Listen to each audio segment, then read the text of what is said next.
بسم الله الرحمن الرحيم. السلام عليكم ورحمة الله وبركاته.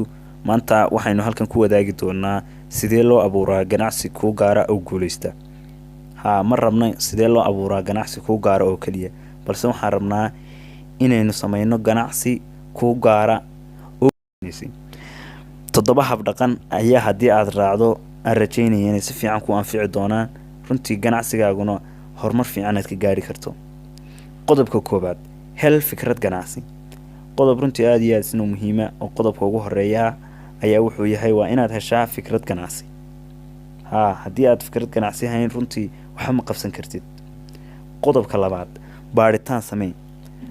waxaan ganacsigan fikradan kugu soo dhacday waa inaad research sameysaa.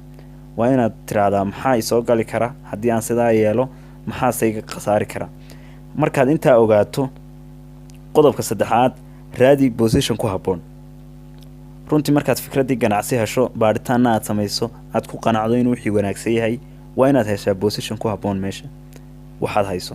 tusaale, haddii aad jeceshahay inaad darawal noqoto oo kale, waa inaad heshaa meelaha istaanada ay basasku ka baxaan oo kale, inaad dadkaas ku jirtaad oo moogtaadaanay halka aad ku darsan kartaa.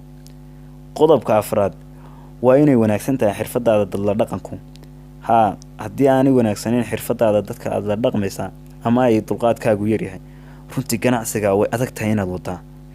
qodobka shanaad, ku dhaqaaq oo samee macaamiishaada inaad kusoo xerogeliso dhoola cadayn.